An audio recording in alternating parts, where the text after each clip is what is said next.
Hello and welcome to another episode of MCCM's Mates Rates podcast, where we take a look at our guest business journey from start to finish and they rate it on a scale of 1 to 10, giving you, the listener, an insight into how they've started and how they're doing right now.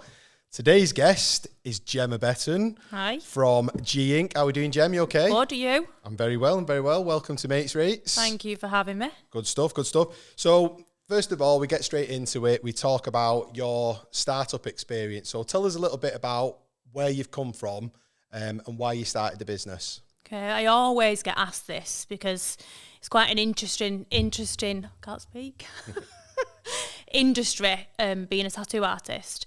But I've had a whole other career before doing this. So I used to work in beauty therapy, aesthetics, and teach that. I taught it for 14 years. Some would probably say that it was a dream job, and it wasn't for me. Yeah. And I got to a point where really I didn't want to be doing that anymore. Felt like a bit of a dinosaur in the college environment. Stepped away from that and started working in industry, working in clinics, working with celebrity clients. Fantastic, teaching kind of private rather than in FE. Well, now's your time to name drop a little bit. So who were the celebrities? Plenty of celebrities. Well, I don't watch reality TV, but Gemma, a lot of the Coronation Street stars. Nice. Hollyoaks, Geordie Shore. And I worked for Dawn Ward off the Housewives of Cheshire for about 18 months. Yep. So, it was fab. Don't get me wrong. It was fun. There was all that element to it.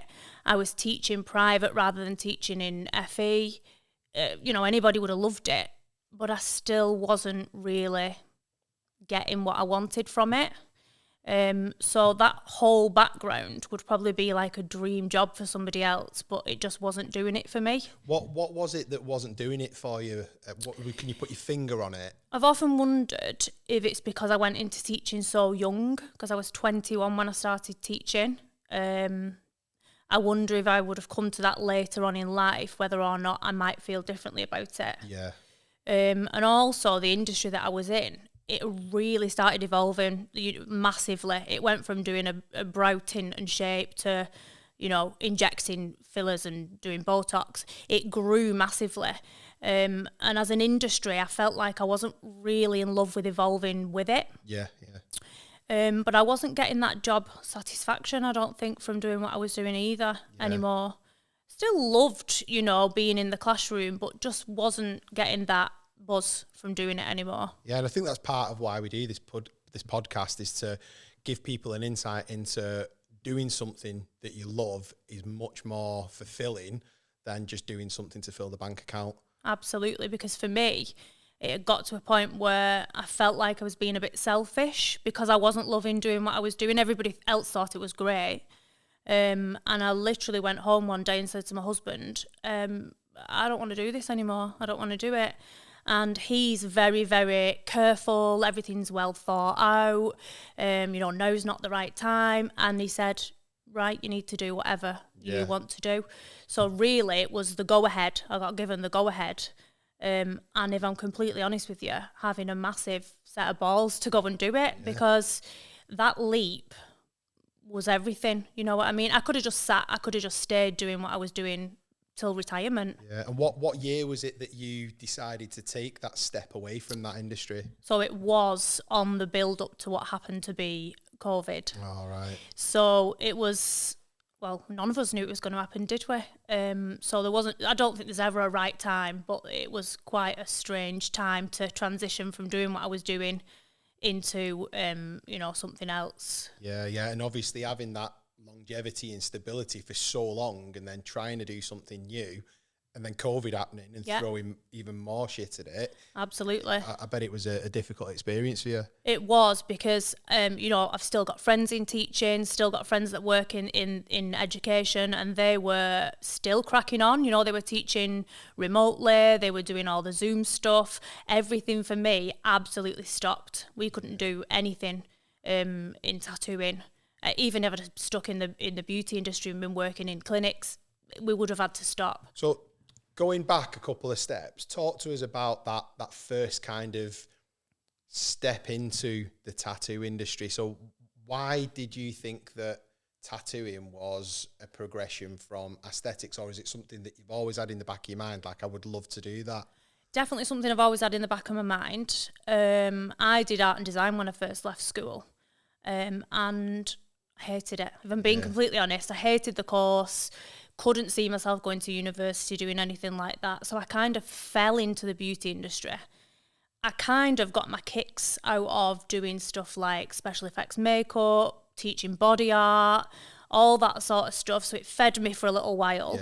I did enjoy doing the kind of aesthetic side of things, laser, deep skin stuff. But the art has always been there in the background. But years ago when I left school, nobody would have ever said to me, why don't you go and be a tattoo artist? It wasn't the done thing. No, it wasn't a career option, was it? No, especially not for women. It definitely wasn't. There'd be one tattoo artist in a town that everybody went to.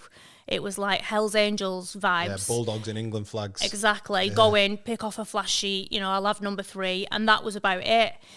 So I don't even think it was something that I'd realistically considered being available to me, really. And then it was really only over the years doing the artistic stuff. I would go home and everybody else, there's lots of people out there that would say, give me a glass of wine, I just want to put Corrie on, sit back, watch TV. For me, I would be like, give me an hour, give me some pencils, let me draw. That's like my therapy. And so I kind of did that for a long time. And then I started doing a lot more semi-permanent makeup, which really is tattooing, but on like a very mini scale. I have never thought of it like that. Eyebrows, lips, that sort of thing, and teaching it as well. And I was like, I can do this. I can, we talked about it, as you do, dreaming over the years, like about being a tattoo artist. I just never thought that I would ever have the opportunity to do it. And so where did that first opportunity come from? Literally from me going home and saying, it was almost like it happened overnight. It's always been there at the back of my mind, something that I wanted to explore. And I've watched the industry. I've seen, lots of female artists, break through, and, I've watched all the TV programs and, it's always been there. It's always been something I've been mega interested in. And it was only through me going home and saying, right, I've had enough. I don't want to do this anymore. And Sam said to me, what do you want to do? Yeah, I mean, going back to something you said before about being ballsy and doing it, because like I'm in a creative sector and I was only ever good at 2 things at school, kicking footballs and drawing, and I'm not a footballer now, so you can tell why I went into graphic design. But I would never have the balls to pick up a tattoo gun and think, right, I'm going to do that now. So what made you think that, do you know what, I can actually do this? I think it was probably because it's almost a combination now of all of the skills that I've been working on over the past 20 years. So yeah, it's very different from drawing on paper, but I've been working with skin and I've been working with skin on an invasive level. Yeah. So I wasn't frightened of that element of it. I've been working with people, so I wasn't frightened of that element of it. It was almost like it was time to throw everything together, and I don't think I realised that at that time. But when I reflect back, because I think people have a habit of thinking, oh God, I've wasted all these years. I'm doing something completely different now than what I've been doing for the past 20 years. Was that a waste of time? Actually, no, I don't think it was a waste of time, because I feel like I've been able to put all of my skills together and I'm now doing it in one job. Well, you were building a transferable skill set, weren't you? And we've spoken to other guests who've done stuff in the past, and whether it be customer service and being able to start a business up and being able to talk to customers face to face, or whether it be Fash, who was working in like the hospitality sector, and then using that in obviously starting up his booze brand. Yeah. So you've basically taken what you've learned in aesthetics and you've transferred it over. Yeah. So tell us about the actual startup of the business itself. So how did G Inc. come about? So initially, the first thing that I did straight away after Sam said go ahead was contacted a couple of different studios. It's not my world. I didn't know what I was walking into. And I asked somebody that I know that whose husband and daughter tattoo, and she said, you just need to go into a studio. So for me, initially, the weirdest thing was the fact that there is no education background into tattooing. Anyone can be a tattoo artist. There's no course, there's no qualification, it's not recognised, it's not. So I was like, this is really weird. So the first thing I did was went into a studio, there were 2 studios that let me go in there, shadow, watch, learn from them. And that was then where I thought, right, this is real now, because I was still doing bits of clients, trying to make a bit of money, you know, because it was difficult. I'd gone from having a decent salary, that security that you're talking about, to just nothing overnight, apart from a couple of clients that I were doing. So I suppose it was challenging in that way, but I'd kind of got my head around that. You know, we talked about it and we'd said, right, it's going to be a bit slow for a few months. So it was, where do I start? Because it was a completely alien industry, really. Yeah. There's not many jobs where you just have to learn on the job. Literally. So they always say it's an apprenticeship in a tattoo studio, but there's no such thing as an apprenticeship. Yeah. It literally is. You go in, you watch, you learn, if they let you. I was really, really lucky. I was able to kind of hit the ground running, and I picked it up really fast. So I think for me, that setup phase, it's easy in the sense of kind of, I knew what I needed. Once I'd been in, observed, seen how they did things, seen how it worked, quite similar to working in a clinic environment. I felt at home quite early on, and was able to go in and see what I needed. Financial wise, how do I need to set up? That wasn't the issue. It was more the transition into this alien world for me. That was my major setback, really, with stepping into this new industry. I went from being kind of an expert in my field, teaching other people, to just being brand new and being like right at the bottom of the ladder, if you like. So for me, it was less about like the financial side of things, and it was more about the emotional side of it, you know, the learning something brand new side of it. That's probably what it was for me at first. I think starting any business, especially when you're moving into a new sector or a new role, is taking a punt, isn't it? If you don't take that risk, then you never know whether it's going to work, and you took it and luckily it paid off. So when I came to you first and got some cover-up work done, and you were working out of a tattoo parlour in Lee. So how long was it before you started, well, I suppose you'd call it the end of your apprenticeship, before you decided to start up on your own? It was a funny one, because obviously COVID hit. So COVID hit kind of mid me learning. So I had to go away and take a seat back, which was some really good reflective time for me. You know, have I made the right move? Have I not? And what I actually just spent that time doing was just digital drawing, because I didn't want to get out of the habit, you know, the dexterity of moving my hands. But did you though? Because I'm sure that you told me that you did a few tattoos on cheeky. Sam as well. No. I mean, do you know what? I really wish that I could have done something during that time, because I did feel like this could be a massive setback. Do you know what I mean? Like, I'm not going to lie, I was a little bit worried about that. And I don't know if I've ever said that out loud before, but I think that I was a bit worried.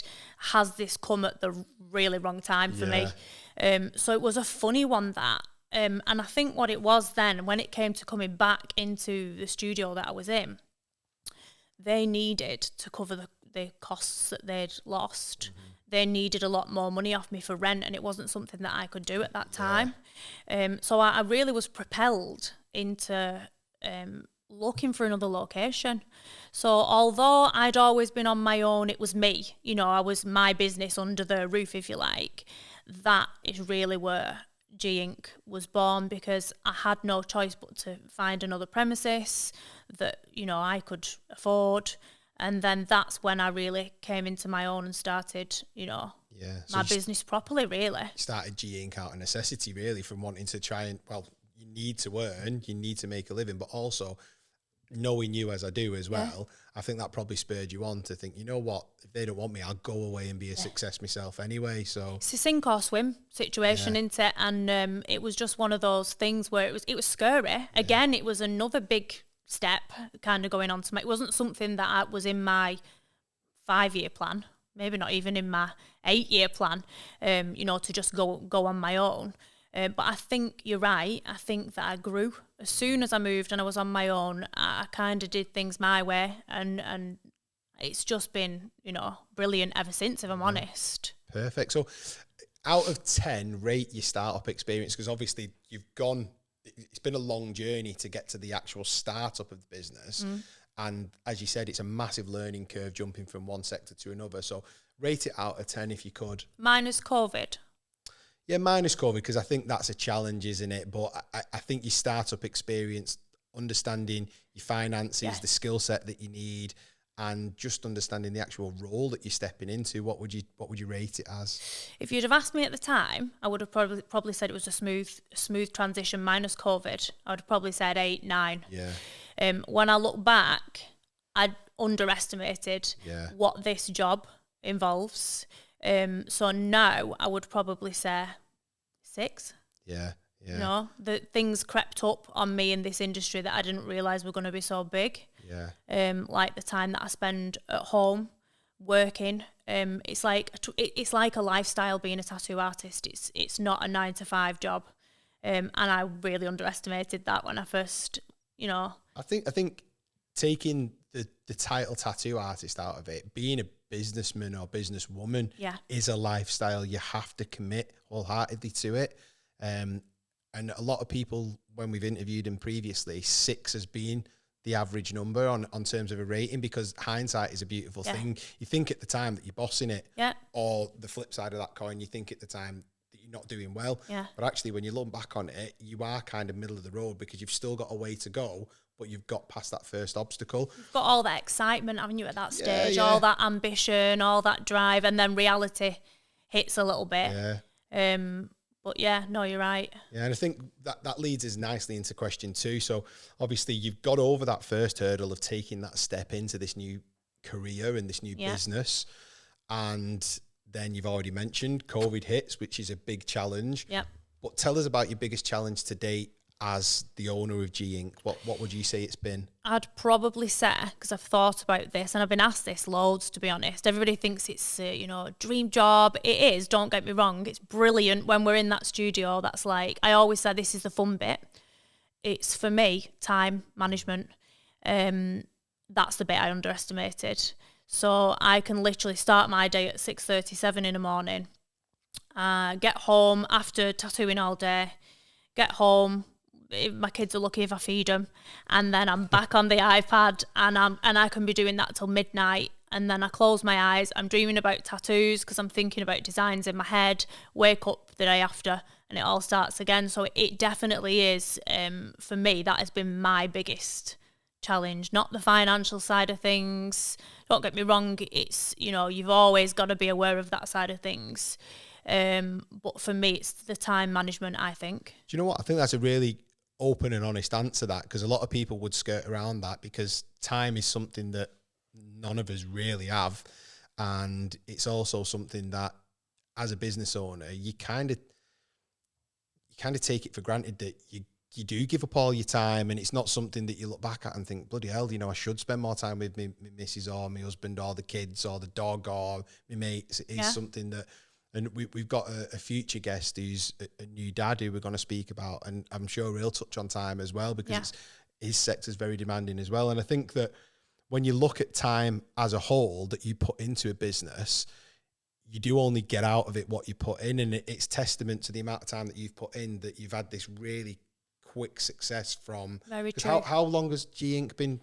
I mean, including from the very, very beginning, about 4.5 years. So it's longer than I thought, actually. Yeah. But take COVID out, it's probably about 2.5 when you work it out. So going back to the time question, because we rate every single question, your biggest challenge, how would you rate that? Would you say that, on a scale of 1 to 10, like it's 10 being the most difficult? Massive impact. Yeah. Absolutely massive impact. So challenge wise, I would say, and it's ongoing. It's not like I've sussed it out. Yeah. There's definitely elements of the business that I still want to make better, a lot better. Yeah. And it's the time issue that makes that impossible at the minute. Yeah. So it's still something that I'm very much working on. Yeah, it's really, really difficult. I think as a mum and a wife as well, you are juggling it quite well, and without blowing smoke up anyone's backside. It's like, I've been tattooed by you, and seeing how you and Sam interact in the workplace, and then obviously social media is a great thing because everybody knows what everyone else is doing. Seeing what you do with the girls as well, it's great to see that you are finding some sort of balance. I try my best. I definitely think that that's something that I've been working on a lot more this past 12 months, because I did kind of reach a point where I felt a bit exhausted, if I'm honest. And it's just really difficult. And I think part of my problem is that because I have a certain way of doing things, and because I want things done to a certain standard, and because I want to do things in a certain way, I just do it myself. But back to what you were saying about being a business owner in general, forget the tattooing, doesn't matter what industry it is. If you're self-employed, what people don't realise, unless they're self-employed, is that you are doing about 7 people's roles, if not more. And a lot of people say, well, why don't you get somebody to do this for you? And why don't you get somebody to do that for you? And it's not that straightforward. Especially in this industry, I've found that it's me that the people need to deal with. I can't just hire a receptionist or, get somebody in. It's me that they need to deal with. Everything's bespoke. Everything's different. In the beauty industry, you could, set up Treatwell. People can book their own appointments. They pick a slot and Bob's your uncle. Yeah. Whereas for me, they might say, I don't know how long that's going to take. I don't know. It's really, really difficult. It's a personal sector, isn't it? I think people identify with the people who are tattooing them, and that's why they choose them to do it. Yeah. It's not just necessarily about how good they are at doing it. It's how good they interact with the client as well. And everybody deserves that. And that's what I always say. I don't make life easy for myself, even when it comes to doing designs. I won't use the same rose twice. I won't use the same line twice. I could quite easily do that. I've got stencils coming out of my ears, and I want it to be a certain way, and I want everybody. So sometimes I think that I do make life a little bit harder for myself. One thing that my mum always said to me was, why can you not give 100%? Why do you always have to give 110? Yeah. And it's just who I am. I can't help it. And I moan about things. And then when I think about it and I sit back, I think it's probably my fault, really. They're brilliant parents, aren't they? My dad always says, there's 2 ways of doing things, the easy way and the right way. So, yeah, I'm usually Well, Sam the easy always way. says to me, what is it? Think smarter, work smarter, not harder. Yeah. I don't think I've got that down yet. It's different for everybody, isn't it? But it's a great insight into potential new business owners or startups that, time is a massive factor of what you need to commit. So we're going to move on to the final question. Yeah. So we've gone through your journey. We've gone through your startup. We've gone through your challenges. Tell us about your business happiness right now. So do you feel fulfilled? I know you've already touched on the fact that there's still so much that you want to do, but tell us about where you are right now, including your location. It's a bit of a chance for you to give your business a plug now, and the fact that you've got your fella involved in it now. Yeah, definitely. Yeah. So it's grown loads in such a short space of time. So the location that I went into, as you know, is within a gym, and within a spa environment. So I've got 2 other businesses that complement me really, really well. Yeah. So that's a brilliant location. I wasn't sure whether it would work, but it does. And that's just in Wigan. Well, everyone who goes to a gym has tattoos, as you can tell. Of course. My physical stature. Well, generally speaking, that when I was thinking about, is this going to work? Yeah. I thought, well, actually, why not? And the guy that owns the gym came in to have a look at the space, and he was like, why have we not thought of this sooner? We need to set this out across my other locations. So I think it's a smart idea, and it's just down the road. It's in Wigan, bit of a ball ache sometimes on a drive in the morning, but yeah, it works well. And then, although I have brought Sam on board, although he's decided to come on board, my husband's come on board with me, he's not helped me out at all, because the idea was that he took some of the weight off my shoulders, but what's actually happened is he's generated his whole own clientele. And for anyone who's watching this as well, Sam sat right behind her as well. He's off camera at the moment, but he sat there rolling his eyes. But the idea was, because I was so back to the business success, the business is 10 out of 10. It's absolutely fantastic. Couldn't be any busier. I'm too busy. I struggle saying no to people. It's really difficult fitting people in. People have got a long wait time. So like my next appointment now is mid-March. So that side of things was why Sam came on board, because I needed somebody else. Yeah. Won't even start on that whole topic about thinking about, employing other people, because where do you even start? So was the concept to bring Sam on board because you trust him implicitly and you think, you know what, I could work with him? Because I'll be honest with you, if I was to work with Rebecca, I think we'd kill each other. I don't think it'd be a good match. We do get on really well. We're very, very different. So, and even in our style. So we're different people, but we'd get on well together. Yeah. Usually people say we're like a double act, and it works really well in our small space that we've got. But Sam's very methodical, structured in his style and in his mind. So he offers something completely different. You know, he's into clean lines, geometric patterns. I'm like, oh, let me draw a face on you. You know, it's a completely different side of things, which is why I think he's gone off and done his own, you know, he's got his own clientele, and I'm still left with all these people that need seeing to. But like you said before, people choose you for your style, you know, so I don't think that's something that Has he nicked any of your clients yet? He has actually, yeah. I said they've gone over to the dark side. Yeah. That's great. But yeah, so it's grown in that way. Business is absolutely fantastic. But happiness, I would definitely say that I'm still working on the time. I'm still working on the balance. And it all comes from a combination of everything. So finding a way to make the business better so that my home life maybe is a bit more balanced. And maybe so that I can implement some of those things in the business as well. You know, I hate the fact that it can take me a week to get back to somebody. That really bugs me. Yeah, I hate that as well. Yeah. Just so you know, it's taken her a week to get back to you. A week, a month.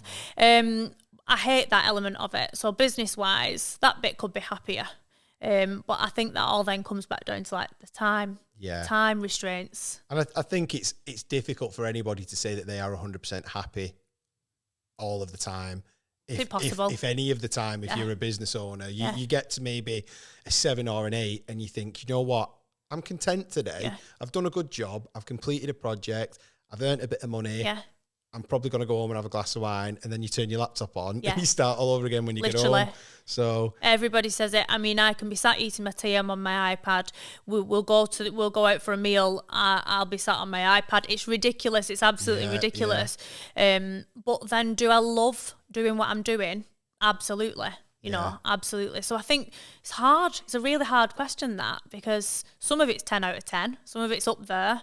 And then other elements definitely need some work. It's good though. It's good. I think, like you say, contentment is, you know, different day to day. Every day. And the fact that, you know, you're doing a job that you love, you've moved away from something that you didn't feel fulfilled in, and you're more content now. And the fact that, you know, your marriage is still going strong despite working with each other. Yeah, not killed him yet. And going through that sticky period of COVID, it's fantastic. So I really appreciate you coming on today. It's been brilliant. So check Gemma out at G Inc. on all of social media channels. And do you want to tell us what your website is as well? Oh, I don't know it. You don't know it? Just check her out on Instagram. It'll be great. Instagram's easier, yeah. We'll tag her in all of these posts anyway when we put the podcast out. So thank you very much for coming on today. No problem. Cheers, Gem. Thank you.